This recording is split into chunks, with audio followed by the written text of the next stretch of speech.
Hello and welcome to Realpolitik Confidential Episode 5. I'm your host Alex Krishan, and today we will be discussing the events unfolding as we record in the Middle East. Today's episode is titled Rising Lion: Israel, Iran and the Road to World War III. Today it is the 13th of June 2025. Let's get started. At approximately 2:13 a.m. Tehran time on the June 13th, 2025, the first wave of Israeli warplanes crossed into Iranian airspace. The targets were not Hamas hideouts, nor were they Hezbollah bunkers. They were nuclear centrifuges, IRGC missile factories, and the command centers inside sovereign Iranian airspace. The name of the operation, Rising Lion. Its objective, the preemptive neutralization of Iran's nuclear weapons capability by force. This wasn't an escalation. It was a paradigm shift. The post-1979 unwritten rule of regional containment, that Israel and Iran would fight proxy wars but never each other directly, was shattered in a single night. And what followed was not diplomacy, but military operations. Iran's highest-ranking military commander was declared dead, Natanz was burning, Fordow was silent, and for the first time since the Gulf War, air raid sirens rang across all of Israel. But while the missiles and counter-missiles dominate headlines, the real danger lies not in what has happened, but what it could follow. Because this confrontation is not limited to two regional powers. It intersects with global oil flows, American bases, Russian and Chinese diplomacy, and nuclear proliferation. And it comes at a time when the international system is fragmented, distracted, and unprepared.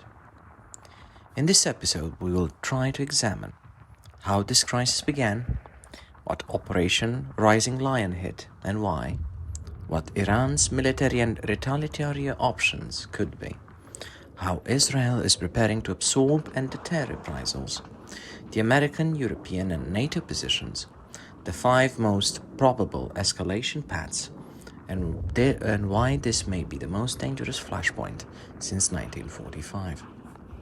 This is a war of engineers and ideologues, of satellites and of munitions, of nationalism and deterrence, and if miscalculated, it could become the ignition point for a far wider war. We're not here to speculate, we're here to analyze, to understand what is verifiable, to separate public rhetoric from strategic doctrine, because in moments like this, clarity is not just important, it is the only thing standing between escalation and survival. This is the most serious international crisis of the decade so far, and this is the full story, told from a geopolitical, military, and institutional lens. Let us begin. Let us start with the historical context and the prelude to conflict. Over the past 2 years, Israeli-Iranian tensions have risen sharply amid Iran's advancing nuclear program and regional proxy conflicts. In October 2023, the Iran-backed Hamas carried out a massive cross-border assault, triggering a war in Gaza. Israel ultimately defeated Hamas in Gaza and confronted other Iranian proxies on multiple fronts. By late 2024, Hezbollah in Lebanon and pro-Iran militias in Syria and Yemen had also been severely degraded by Israeli retaliatory strikes. Iran's strategy of encircling Israel in a so-called ring of fire, arming proxies in Gaza, Lebanon, Syria and Yemen, was significantly disrupted by these Israeli military campaigns. Notably, Israel's action against Hezbollah contributed to a new government in Lebanon, and Damascus's Iranian-aligned Assad regime collapsed amid the wider conflict. These developments shifted the regional balance and left Iran more isolated, even as Tehran vowed revenge. Concurrently, Iran's nuclear program accelerated. Throughout the 2023-2025 time span, Tehran installed more advanced centrifuges and stockpiled highly enriched uranium, or HEU, well beyond the limits of the defunct 2015 nuclear deal. By early 2025, the International Atomic Energy Agency reported Iran had accumulated about 275 kilograms of 60% enriched uranium, a stockpile in principle enough for 6 nuclear bombs if refined to weapons grade, quoting the IAEA. Now, Iran's enrichment output has surged to 35 to 40 kilograms of 60% each HEU per month, almost 1 bomb's worth every month. This dramatic progress followed Iran's discovery, producing 84% HEU particles in 2023, which means near weapons grade, and its refusal to fully cooperate with the International Atomic Agency inspectors brought today the tension which sparked the Israeli operation. Western officials warned that there was no civilian justification for such enrichment. Israeli intelligence grew alarmed that Iran was approaching a point of no return for a nuclear weapon capability. In public, Prime Minister Benjamin Netanyahu asserted Iran had produced enough highly enriched uranium for 9 atomic bombs, and was taking unprecedented steps to weaponize that material. A charge underscored by evidence of Iranian experiments and designs relevant to bomb making. Of course, according to Reuters, this was contrary to US intelligence, which maintained that Iran's supreme leader had not yet formally restarted a bomb program. Late in 2024, we saw direct military exchanges between Israel and Iran beyond the proxy arena. On October 1st, 2024, Iran launched a direct missile and drone attack on Israel. Reportedly, the first time Iran itself struck Israeli territory. Israel's multi-layered air defense intercepted most of those threats, limiting the damage. In retaliation, Israel carried out limited strikes on Iranian military sites on October 26, 2024. The Israeli strikes achieved their objectives and served as a warning, while Iran vowed a proportional reaction. This exchange set a precedent for a direct confrontation. United States forces in the region also became directly involved. US Navy ships deployed in the Red Sea and the Persian Gulf, and they intercepted several Iranian ballistic missiles fired toward Israel during that period. The US had surged naval assets, including Aegis destroyers and the USS Abraham Lincoln carrier group, to protect regional waters and allied nations, foiling missile attacks on October 2024 and deterring wider Iranian aggression. These events illustrated a high risk of miscalculation and drew a stark warning from Washington. By mid-2025, diplomacy had faltered. A 6th round of back-channel US-Iran nuclear talks in Oman was set for June 15, 2025, but prospects were dim.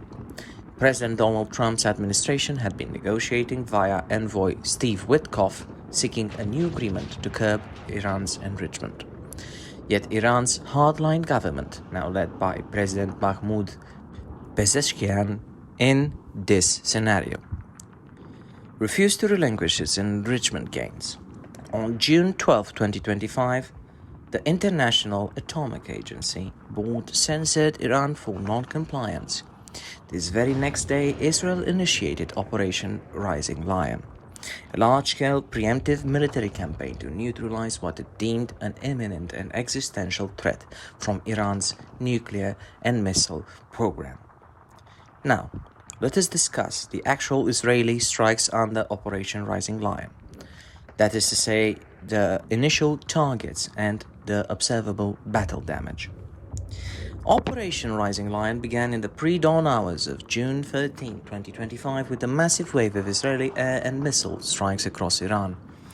Israel's leaders characterized it as a target military operation aimed at dismantling the Iranian threat to Israel's survival and averting a nuclear-armed Iran. Defense Minister Yoav Gallant called it a preemptive strike designed to neutralize Iran's ability to produce nuclear weapons before a point of no return was reached. Israeli officials and open sources have documented a series of high-value targets struck in the initial 24 to 48 hours of Rising Lion. First is Natanz uranium enrichment complex in the Isfahan province. Iran's main and largest enrichment facility was hit by Israeli precision strikes. Iranian state media confirmed that the sprawling Natanz site was struck overnight, with satellite imagery and witness reporting fires in the enrichment halls. This represented a direct attack on the heart of Iran's fissile material production program. Israeli military officials cited Natanz as a primary target, noting it was struck in the first wave. The extent of the damage is still being assessed, but Israeli sources indicate key centrifuge halls were targeted by deep penetration bombs. Then we have the targets in Tehran, the IRGC command and nuclear leadership targets. We have multiple strikes which occurred in Iran's capital. Notably, a barrage hit the Islamic Revolutionary Guard Corps General Staff Headquarters in Tehran. Iran's Revolutionary Guard confirmed that its top general, Major General Hossein Salami, was killed, and that the Guard's Central Command compound was heavily damaged. This decapitation strike against Iran's military leadership is one of the operation's most significant confirmed successes. Additionally, Israeli warheads struck other sites in Tehran believed to host elements of Iran's nuclear weapons research program. Iranian state television reported at least 2 senior nuclear scientists, including Dr. Feridun Abbasi Devani, a former nuclear program chief, and Dr. Mohammad Mehdi Tehrani, were killed in these strikes. Video footage aired on Iranian media showed fire and smoke rising from military facilities in Tehran, including near the Chitgar area of the city's western outskirts. Firefighters and rescue crews were later seen at a damaged building in Tehran that had been struck. These indicate Israeli missiles penetrated the capital's defenses to hit leadership and research and development targets. Though tragically, some errant strike debris also caused collateral damage, reportedly. Iranian reports say several children were killed in a residential area of Tehran, highlighting the operation's human toll. Fordow fuel enrichment plant in the Qom province is an unconfirmed target. These are, as I repeat, unverified reports that Israel also targeted Iran's second enrichment site at Fordow. This is a facility built deep under a mountain south of Tehran. While Israeli officials have not publicly detailed every target, they stated that dozens of nuclear and military sites across Iran were struck. Fordow, being a hardened underground facility, would be likely a primary objective. As of this writing, no visual evidence has emerged from Fordow. However, given Israel's use of special bunker-busting munitions, Western intelligence is most certainly watching for signs of disruption at the site. There is also an unconfirmed hit on ballistic missile production and storage sites. Israel has explicitly confirmed it struck the heart of Iran's ballistic missile program, but there are no, as of yet, images from the location. They did so aiming at Iran's capacity to build launch long-range missiles, sustainable source. Specific locations were not at all named, but likely targets include the Kozhir missile complex east of Tehran and the nearby Parchkin military-industrial zone, which host missile production and testing facilities, according to Reuters. Indeed, secondary explosions and fires were reported in the eastern Tehran region, consistent with hits on ammunition or fuel depots. One unconfirmed video from Iranian social media showed a lot of secondary explosion at a targeted site in the city of Piran-Shahir, that is in Iran's northwest near the Iraqi border, and it could possibly be a missile storage depot following an Israeli strike. The Israeli government has emphasized that missile factories and launch sites were a major focus, given Iran's arsenal of large rockets that could deliver conventional or nuclear warheads. Western observers assess that multiple IRGC Air Force missile bases were likely hit in coordinated attacks, although battle damage assessment is still ongoing. There is also the IRGC Air Defense and C-3 nodes, which were apparently hit. As part of achieving air superiority, Israel carried out covert or standoff attacks on air defense network and command and control nodes. According to an Israeli official via Axios, alongside extensive Air Force strikes, Israel's Mossad led a series of covert sabotage operations inside Iran aimed at damaging Iran's strategic missile sites and its air defense capabilities. These likely included on-the-ground operations to blind radar and SAM sites at key moments. Indeed, in the days prior, Israel had reportedly fed false signals and engaged in deception, a so-called phantom trip, as officials call it, to lure Iran's air defense. The result was tactical surprise. Iranian air defense batteries, including the Russian-made S-300, appeared unable to prevent waves of low observable Israeli F-35Is jets, and possibly long-range drones or cruise missiles from penetrating Iranian airspace in multiple areas. Now, Israeli aircraft losses have been reported, suggesting Iran's aerial defenses were effectively suppressed. It is notable, however, that Iran's military launched interceptor aircraft during the attack. Aging F-14s and MiG-29 fighters scrambled over Tehran, but they did not stop the strikes. Israeli officials have been careful to distinguish confirmed successes from initial claims. Confirmed Israeli hits were acknowledged by either Israeli or Iranian forces, included the Natanz enrichment plant, the death of the IRGC commander Salami, the destruction of IRGC HQ in Tehran, and the elimination of named nuclear scientists. The claimed but unverified targets include some missile sites and other nuclear facilities such as Fordow or heavy water facilities. However, this remains unconfirmed and should be treated cautiously. Similarly, rumors of strikes on Iran's Bushehr nuclear power plant or other peripheral sites have circulated, but lack of confirmation persists. In Tehran, emergency services continue to conduct search and rescue operations amidst the rubble of strike locations, indicating the ferocity of the initial bombardment. Israel has declared that Operation Raising Lion will continue for as many days as it takes to neutralize the threat. As of day 2 of the operation, a second wave of strikes was reportedly underway, broadening the target. The Israel Defense Forces, or the IDF, Home Front Command, simultaneously placed the Israeli populace on high alert for incoming fire, instructing all citizens to prepare for a state of emergency and stay near bomb shelters. The government invoked a special emergency status nationwide, closing schools and non-essential workplaces, as the defense minister Israel Katz warned that Iranian missile and drone retaliation was expected immediately. Tel Aviv Ben Gurion's international airport was even shut down as a precaution. These moves underscored that while Israel achieved surprise, it is bracing for the inevitable response. Now, let us discuss for a bit Israel and Iran's offensive and defensive capabilities. Israel, as you know, has built a modern and high-tech military focused on offsetting the geographic distance to Iran and countering Iran's missile threat. Key capabilities include the Air Force and the long-range strike capabilities which Israel has developed.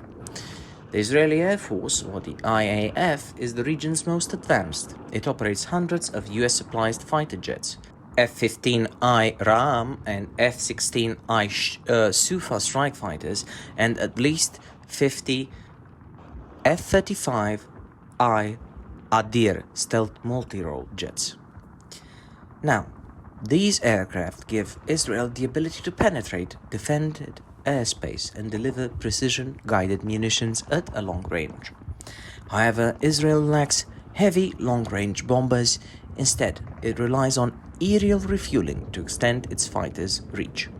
A small fleet of coveted Boeing 707 tankers with new KC-46 tankers on order enables Israeli jets to strike at a 1,500 kilometers plus capacity.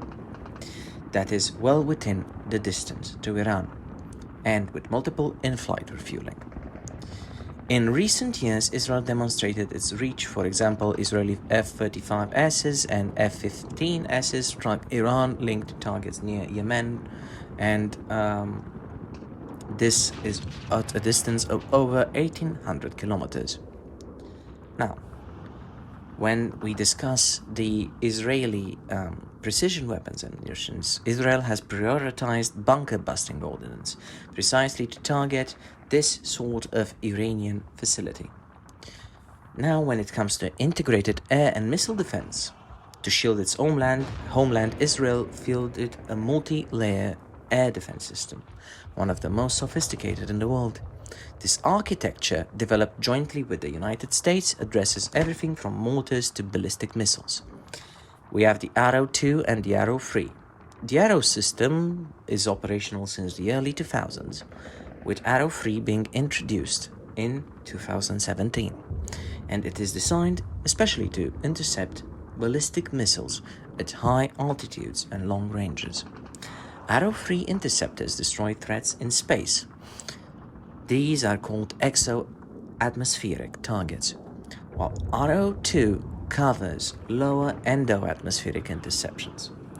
These jointly Israel-US developed missiles can neutralize medium and intermediate range ballistic missiles, especially Iran's Shabab-3, outside the atmosphere, allowing any non-conventional warhead to disintegrate at altitude.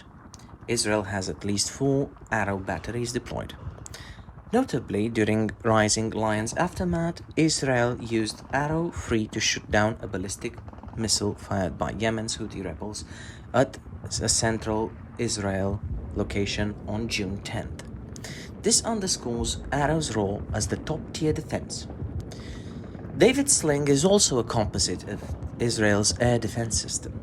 This is Israel's mid-range air defense system, operational since 2017, and it has been co-developed with the United States Raytheon company. David Sling is optimized to intercept heavy rockets, cruise missiles, and ballistic missiles in the 100 to 200 range. It fills the gap between Arrow and the Iron Dome, targeting threats like Iran's Fateh 110 and Zolfaghar SRBMs or advanced cruise missiles. David Sling proved itself in 2023 by intercepting a Russian Iskander missile fired from Syria. Its deployment gives Israel a crucial extra layer of sophisticated defense against medium-range attacks. The battle-proven Iron Dome counters short-range rockets, artillery, and drones at a range of 4 to 70 kilometers. Each truck-mounted Iron Dome battery uses a radar guide Tamir interceptor to destroy rockets in mid-flight, and importantly, it only engages projectiles that threaten populated areas, avoiding waste of ammunition. Iron Dome has intercepted thousands of militant rockets from Gaza and Lebanon since 2011, with over a 90% success ratio. Though designed for a short-range threat, Iron Dome can attempt last-ditch interception of larger missiles that leak through upper layers. Israel currently deploys 10 Iron Dome batteries around key cities and infrastructure. Israel also has the Patriot PAC-3 batteries, which are US-supplied and positioned against aircraft or cruise missiles, and its developed laser-based interceptor called Iron Beam. which when operational will cheaply destroy drones and rockets at an under 5-kilometer range.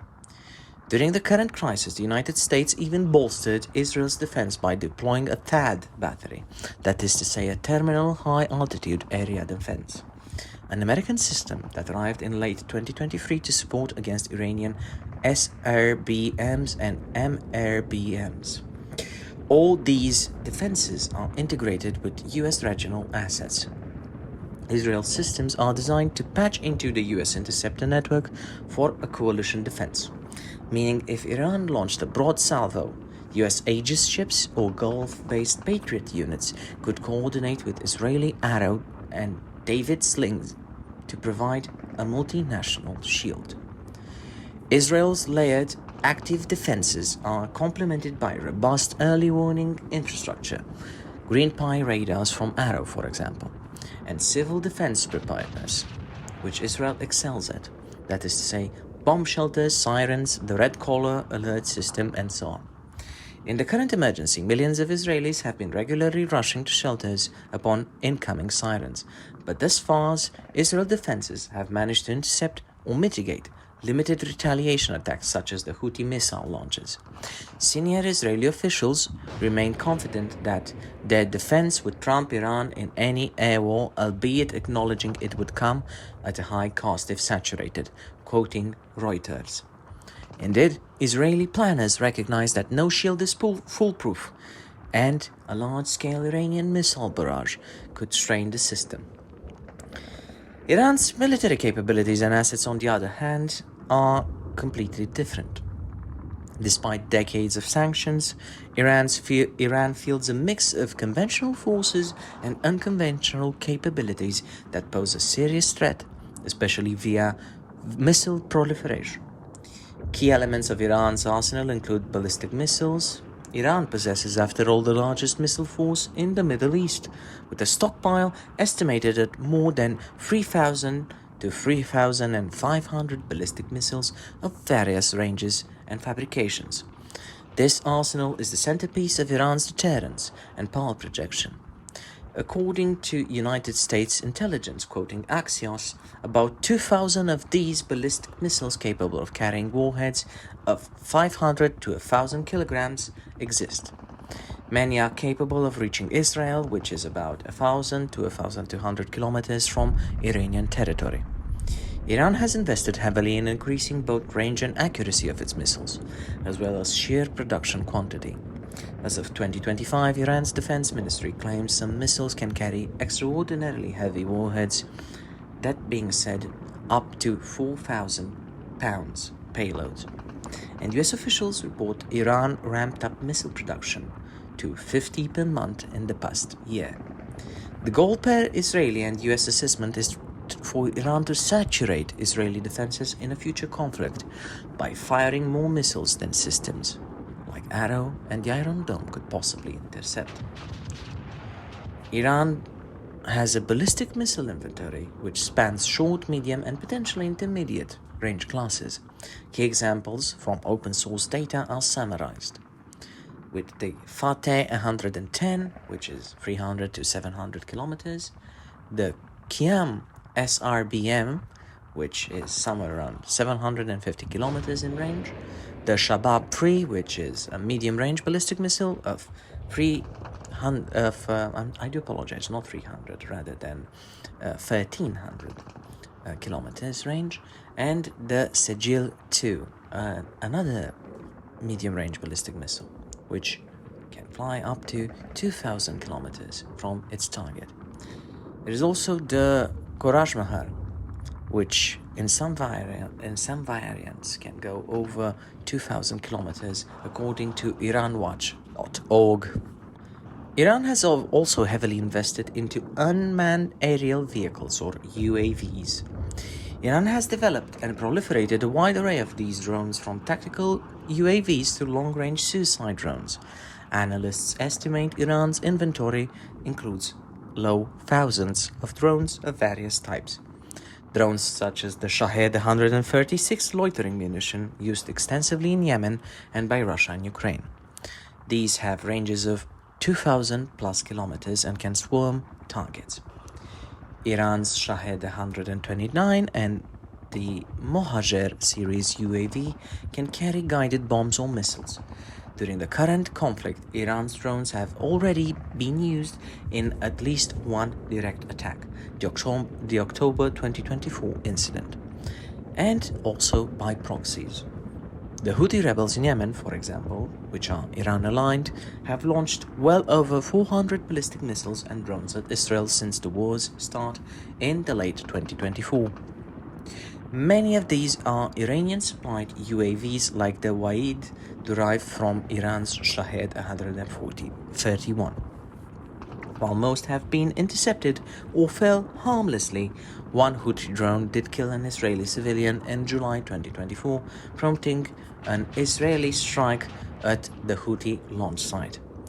Iran's drones provide a means to harass and penetrate airspace below the threshold of a formal missile attack, and they complicate air defense by presenting numerous small targets, overwhelming the system.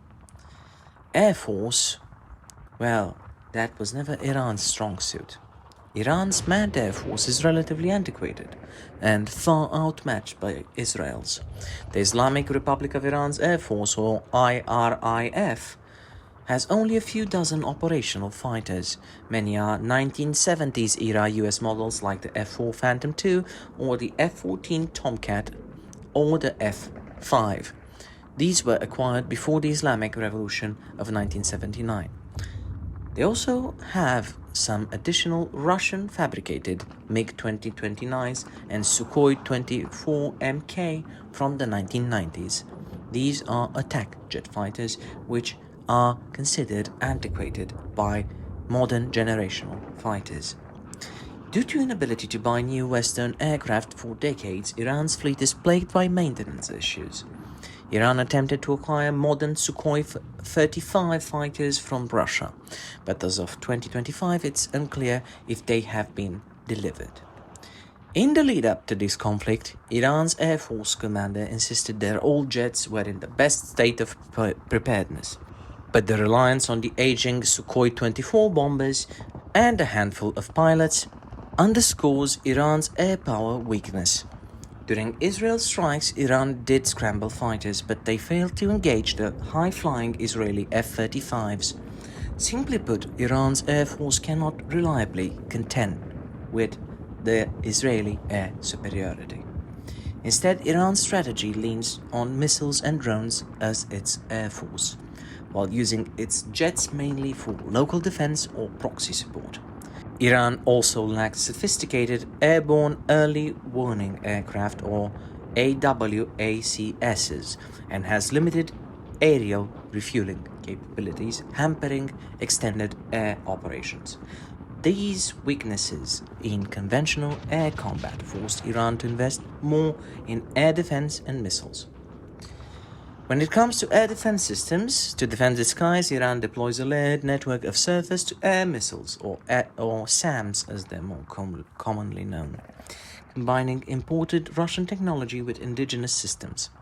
Long-range SAMs include the Russian S-300 PMU-2, delivered in 2016, which provides coverage out to 200 kilometers against aircraft or missiles. Iran has positioned S-300 batteries around critical sites, but it seems that they have failed to provide the necessary air protection. There is also the fact that before the strikes, Iran was judged to be only months or weeks away from amassing weapons-grade uranium for a bomb. It had not yet openly tested or built a nuclear device, but Western intelligence long assessed Iran kept the option open through covert weaponization research. And the IAEA found evidence of past warhead design work up to 2003. By 2025, Israeli officials feared Iran had started weaponizing its 60% enriched stock, perhaps experimenting with metal uranium components or exotic explosive lenses. Iran also possesses the technical infrastructure to produce plutonium, respectively the heavy water reactor at Arak, which could yield plutonium if completed, though it was modified under the 2015 deal.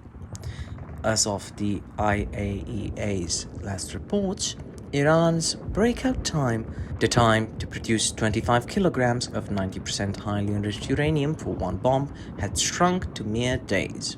Israel's military stated that Iran had enough fissile material for 15 nuclear bombs within days if it decided to enrich the 90%.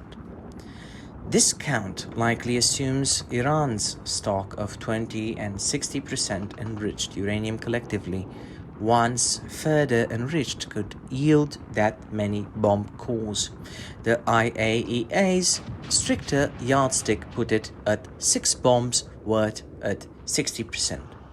But Israeli estimates are more alarmist. In terms of delivery, Iran had developed a nuclear-capable missile, the Shabab-3 and variants, and was giving these nuclear weapons to its terrorist proxies in rhetoric, according to the Israeli Prime Minister Benjamin Netanyahu. Though that exact claim is unproven, it reflects Israel's worst-case scenario, an Iran with nuclear-tipped missiles that could be handed to groups like Hezbollah, dramatically increasing the risk to Israel's security and raising the specter of nuclear terrorism back into the lens of the international community.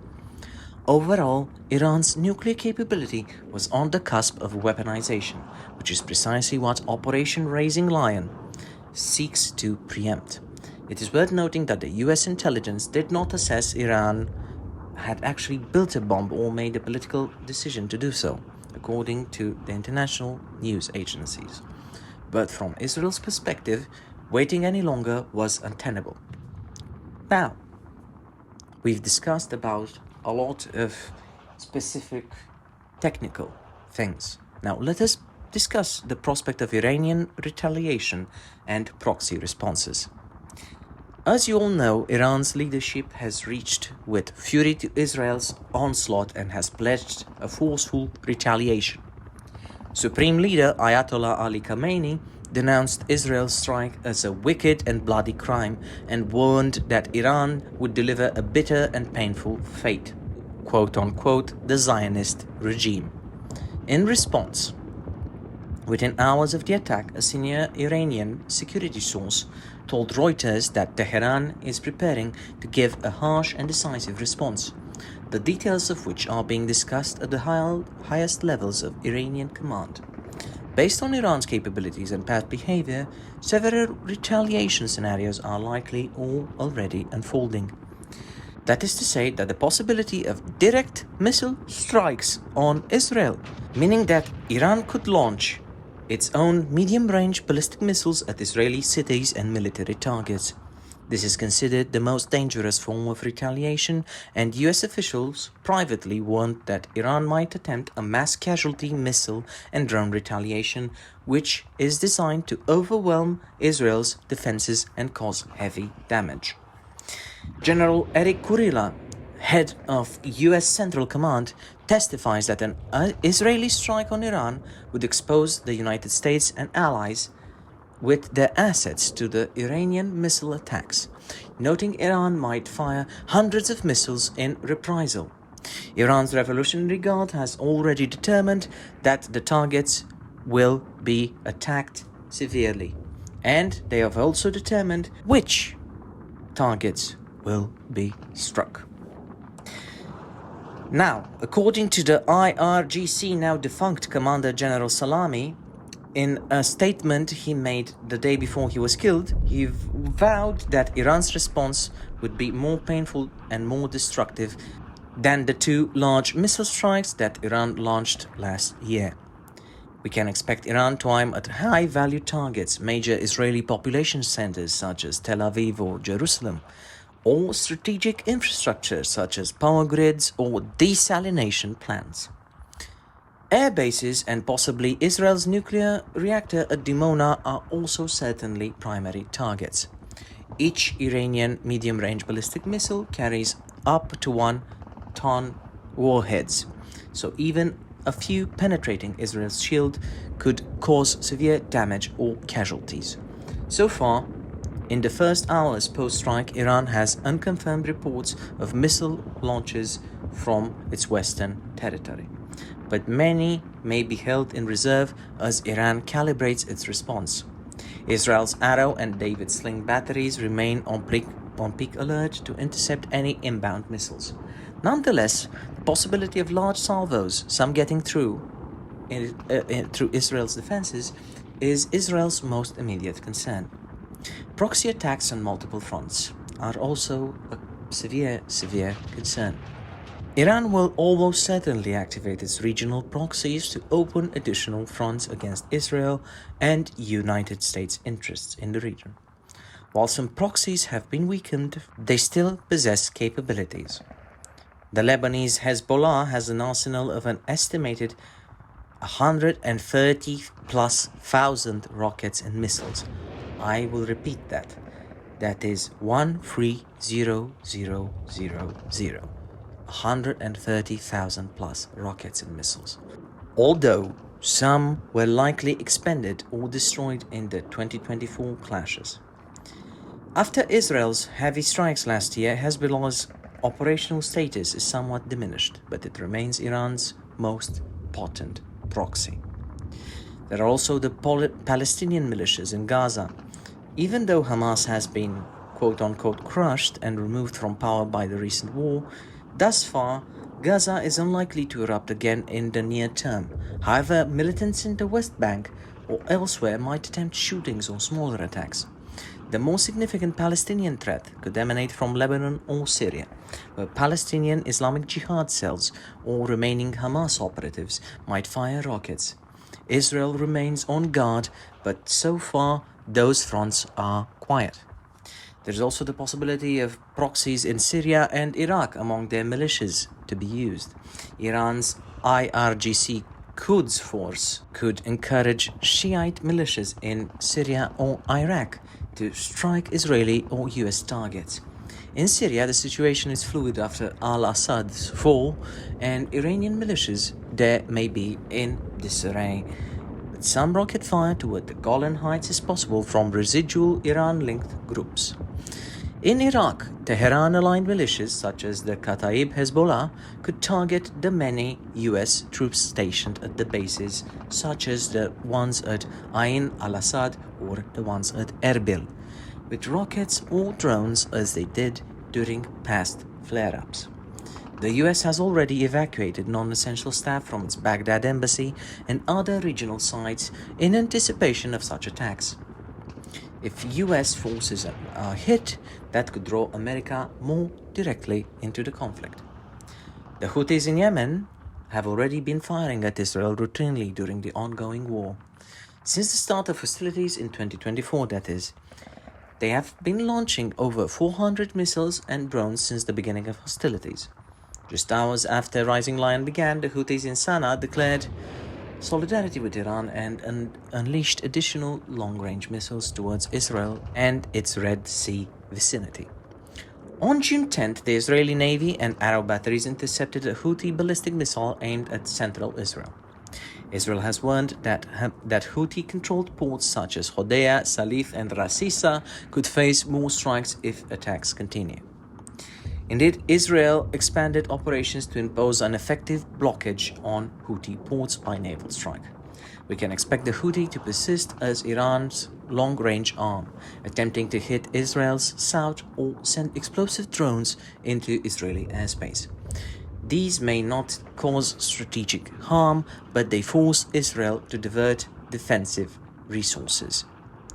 There is also the possibility, and that is extraordinarily worrisome to everyone, of asymmetric and terror attacks.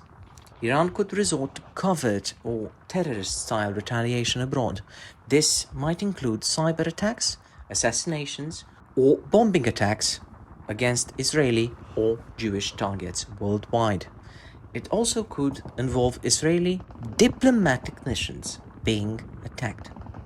For example, Iran could activate cells to attack Israeli tourists or businesses in third countries, as it tried in the past in Georgia, Thailand, and India.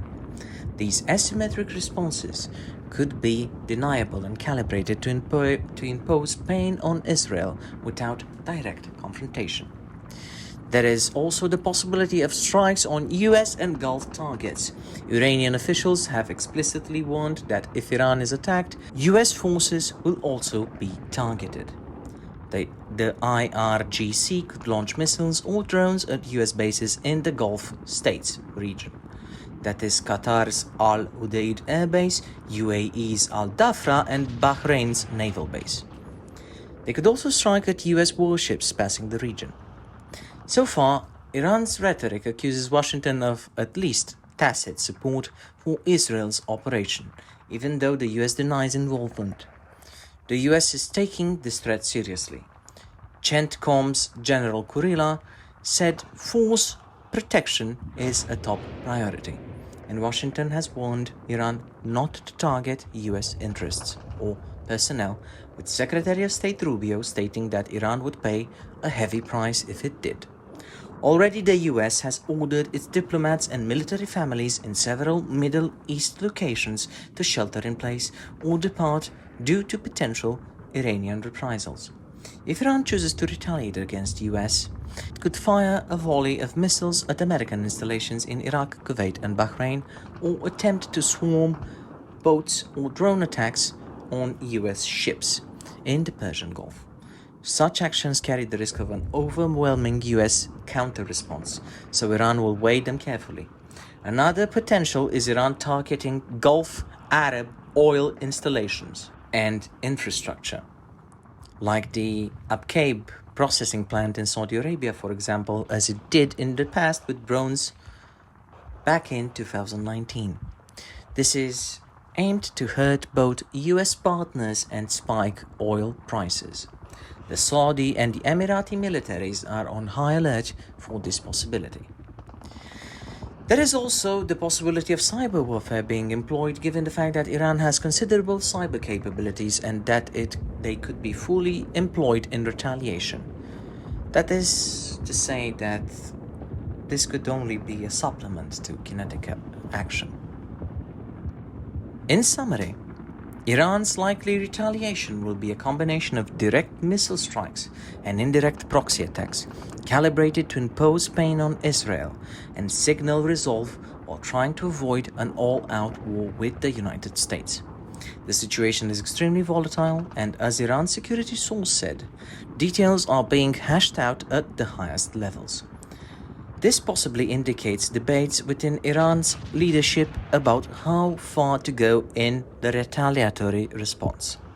Iran's Supreme National Security Council is likely weighing a phased response, that is to say, an initial limited salvo to test Israel's defenses and international reaction, which could escalate if Israel continues its campaign. Western analysts expect that if Iran's regime feels cornered, with its nuclear power program crippled and leadership targeted, it will retaliate forcefully. US envoy Steve Witkoff warned senators that Iran's response could cause massive casualties in Israel, and that Israel air defenses might be unable to stop all the incoming missiles. This sobering assessment suggests that Israel, despite its sophisticated systems, could suffer significant hits if Iran unleashes its full arsenal. Thus, while Israel has landed a heavy blow, the confrontation is poised to escalate in the coming hours and days as Iran and its allies respond. But what about the West and NATO's posture and readiness in this situation? Well, the United States and its NATO allies have moved rapidly to manage the fallout. Officially, the United States government has stressed it is not involved in Israel's operation, seeking to dissuade Tehran from targeting American forces. Tonight, Israel took unilateral action. We are not involved, and our top priority is protecting American forces in the region, stated United States Secretary of State and former Senator Marco Rubio. He bluntly warned that Iran should not target US interests or personnel. Despite this distancing behind the scenes, there have been close coordination signs with the Israelis. An Israeli official told local media that Israel had coordinated with Washington on aspects of the Iran operation, even as media and Washington publicly downplayed the role. US officials were indeed aware Israel was likely to strike and withdrew non-essential diplomats from several Middle Eastern posts days beforehand as a precaution. For example, on June 11th, the State Department pulled staff from its embassy in Baghdad and let military families depart bases all across the Gulf. The Royal Navy also issued warnings to shipping in the Persian Gulf region about potential threats, anticipating Iran might harass maritime traffic. On the military front, the Pentagon has taken concrete steps to bolster its presence and readiness in the Middle East under the US Central Command, or CENTCOM. The US has surged 2 aircraft carrier groups to the region. The USS Harry S. Truman carrier was ordered to extend its deployment in the Mediterranean and the Red Sea, while the USS Carl Vinson was redeployed to CENTCOM's area, that is to say, the Arabian Sea, in early June 2025. Each carrier strike group includes 70 combat aircraft and Aegis-equipped cruisers and destroyers. As of June 9, 2025, the USS Carl Vinson, with Carrier Air Wing 2, was operating in U.S. Central Command waters. In addition, the USS Dwight D. Eisenhower Carrier Strike Group has been in the theater supporting Red Sea security until late 2024, and amphibious ready groups with Marine expeditionary units have transited the region as well. This naval buildup means the US can project overwhelming air power if needed. Each Nimitz-class carrier brings 50 strike fighters. US warships are also positioned to secure the Strait of Hormuz and the Bab al-Mandeb choke points. Notably, 4 US destroyers have been patrolling the Red Sea under Operation Prosperity Guardian to guard shipping from Houthi attacks. These destroyers, the USS Michael Murphy and the Spruance, carry SM-3 and SM-6 missiles capable of intercepting ballistic cruise missiles. The US Fifth Fleet in Bahrain was likely gone to high alert. A second carrier, the USS Abraham Lincoln, was reported in March 2025 to be arriving in the region. This strike group carries F-35s on board. All told, the US now has an unusual concentration of naval power in the Middle East. This serves 2 aims. 1, to deter Iran from attacking American and allied Gulf targets, and to respond if Iran tried to close the Strait of Hormuz, through which 20% of global oil flows daily. On June 13th, the US Navy's Carrier Strike Group 1, led by the Carl Vinson, and Carrier Group Strike 8, led by Truman, were coordinating in case Iran engages in maritime aggression. Now, on the diplomatic scene. NATO, as an alliance, has not been directly engaged in the conflict, and it is outside the North Alliance operating area. However, NATO member states have expressed grave concern. Nations like the United Kingdom, France or Germany, all parties to the 2015 Iran deal, have called for immediate de-escalation. European officials fear broader war and have urged Iran not to retaliate disproportionately. For instance, Australia and Japan, which are close US partners, have publicly urged all parties to refrain from actions and rhetoric that could exacerbate the tensions. They acknowledged Iran's missile and nuclear program as a serious threat, but they stressed that diplomacy is the way to go. Notably, Oman, which has mediated talks in the past, condemned Israel's strike as dangerous and reckless escalation and called on the international community to rein in Israel. Saudi Arabia, ironically Iran's regional rival, also strongly condemned Israel's attack on Iran as a violation of sovereignty. This public stance by Riyadh is partly to maintain consistency in opposing preemptive strikes, but privately Gulf states are coordinating with the United States to defend their airspace. The presence of French naval units in the Indian Ocean and a British frigate in the Gulf has been noted. These allies would help secure sea lanes if Iran attempts interference. NATO's Maritime Command is monitoring for any sort of spillover. That is to say that, for example, if Russian naval movements change, given Russia's alliance with Iran, NATO is ready to respond. At the political level, NATO has not invoked any collective response since no member has been attacked, so Article 5 is not valid in this case. Israel is not a member. But NATO has been in consultation, and that is likely to remain so.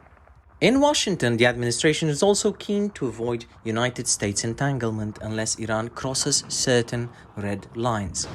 President Trump, speaking after the strikes began, reaffirming that Iran cannot have a nuclear bomb, but he also emphasized that he hopes to get back to the negotiating table. He indicated that he had hoped for a peaceful resolution and had not given Israel a green light explicitly, saying that an Israeli strike could very well happen, but expressing preference that Israel hold off if talks have a solid chance at a resolution. The US Secretary of State Rubio's strong statement that the US was not involved is part of distancing the US to deter Iran from striking. In sum, Western military posture is one of deterrence and of containment.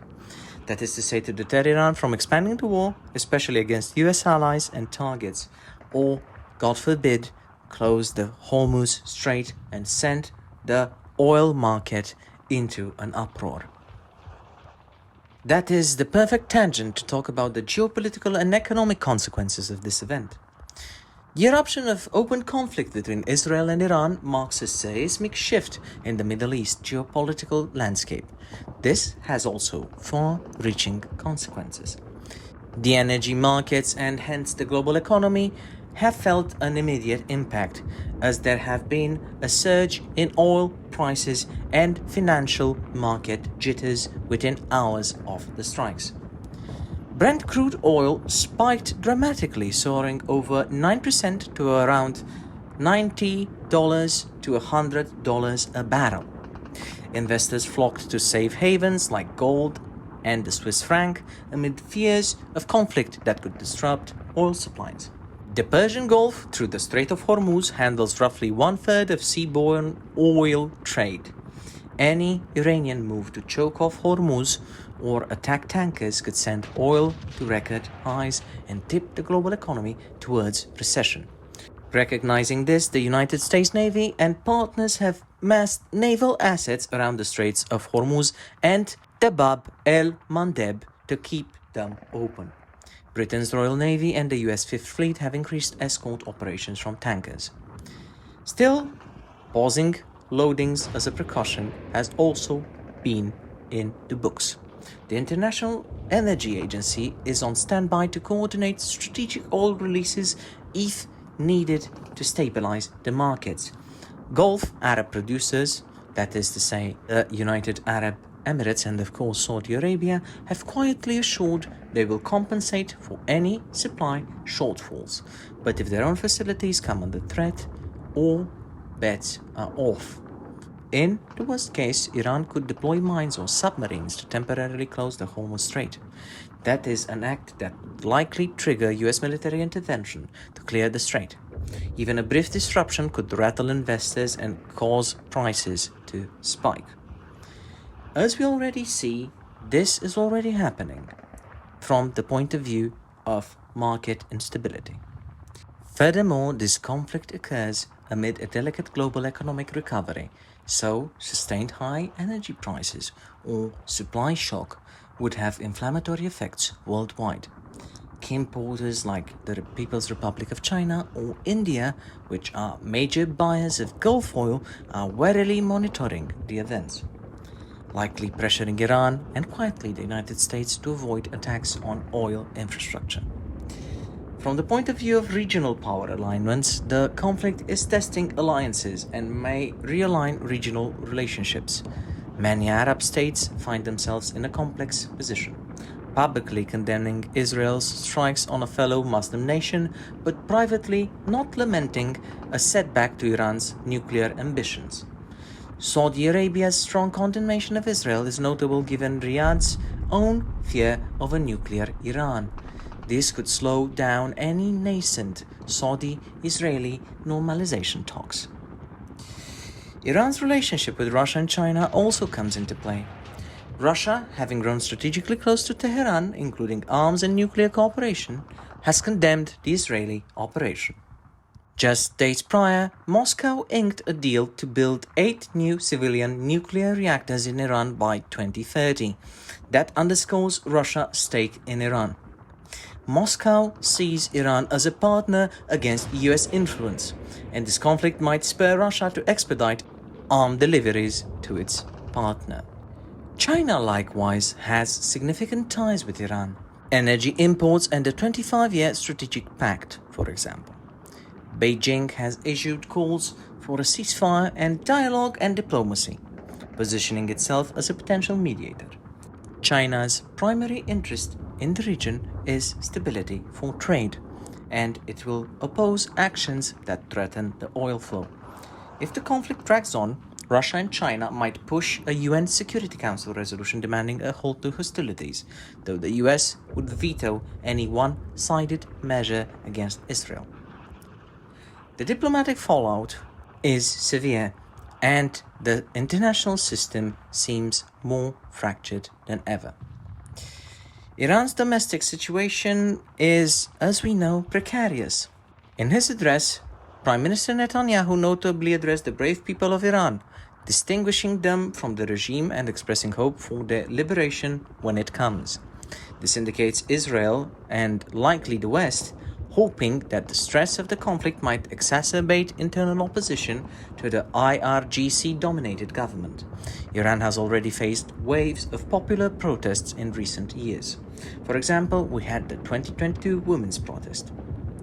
A humiliating military blow could weaken the regime's standing domestically, or conversely, rally nationalist sentiment around the flag. Early reports indicate a mix of reactions. Some Iranians on social media express anger at their leaders for provoking the war, while others vent fury at Israel. Iran, if it feels threatened, might consider extreme steps like breaking out of the Non-Proliferation Treaty to openly pursue nuclear weapons, or even employing chemical or biological proxies, though there's no evidence of this at this stage. Global security concerns are primarily on everybody's mind right now. A conflict of this magnitude raises fundamental questions about the efficacy of non-proliferation and the risk of nuclear escalation. Middle powers are closely watching. If Israel succeeds in dismantling Iran's nuclear program by force, it may set a precedent. Some would say that this precedent is dangerous, that force, not diplomacy, ends nuclear crisis, and nuclear deterrence could become the norm. Saudi Arabia might, for example, accelerate its own nuclear hedging, feeling threatened. The credibility of US security guarantees is also on test. Washington seeks to avoid direct conflict, but its response, or lack thereof, to Iran's retaliation will be scrutinized by allies in NATO and the Pacific. Already, US political figures are weighing in the matter. There are reports that opposition Democrats have urged restraint, while Congress hawks support Israel's action as enforcing a red line against nuclear proliferation. In Israel and the US, officials argue that the world is a much safer place without an Iranian nuclear program. But the immediate aftermath is perilous. As of this recording, which took quite a bit of time, Iran is expected to retaliate. This, if missteps continue, could trigger a regional war or a direct US-Iran war. This is a high possibility right now. Diplomatic efforts will intensify to curb the escalation, but the key behind this will be whether Iran's response stays proportional or becomes an all-out assault on Israeli air defenses. Iran's initial messaging spoke of a severe punishment, but details are currently being withheld. This suggests that they don't know yet how to respond proportionally, or if they want to. One wildcard consequence could be that this conflict might either spur or kill diplomacy. Trump's team signaled it still wants a deal, and the National Security Council will be convened to review options. If Iran's regime weathers the strikes without capitulating, it might harden its stance and fully abandon talks. Conversely, the shock of Israel's actions could bring Iran back to negotiations from a weaker position, that's true, but after the Tempest coup, they could be more pliable. European powers are reportedly considering a last-ditch diplomatic mission to Tehran to urge restraint and offer incentives to de-escalate. This could potentially include a sanction relief package if retaliation will be limited. The conflict has already impacted global sentiment, and there have been demonstrations in several Muslim countries condemning Israel. In Western capitals, the government are beefing up security around Jewish and Israeli institutions in case of Iranian or proxy terror reprisals. The scenario is dynamic and fluid, and, as one analyst put it, the Israel-Iran conflict, who risks a death spiral of attack and counterattack, could be too hard to stop. The coming days will be critical in determining whether this remains a limited, if high-intensity bilateral confrontation or escalates into a broader regional war with devastating consequences for the Middle East and global stability. Now, for everybody's favorite segment, let us talk about the big picture. To sum up things, Israel struck first. It believes the window to prevent a nuclear-armed Iran was closing, and Iran will respond because it would lose face and deterrence if they failed to do so. But the scale of the response is uncertain, and the war can still be contained. But, and it's a pretty big but, if Iran miscalculates, if too many missiles strike Tel Aviv, or, for example, US Navy aircraft carriers are hit, or the Hormuz Strait navigation is threatened or blocked, this is how world wars begin, with failures of judgment under pressure. Rising Lion may remain an isolated campaign, or it may be remembered as the moment that fire broke containment. This has been Realpolitik Confidential Episode 5, Rising Lion, Israel, Iran, and the road to World War III. Stay informed, stay grounded, stay safe. This has been your host, Alex Krishan, and remember, less ideology, more analysis. Stay safe out there, and God bless you all. Have a lovely day.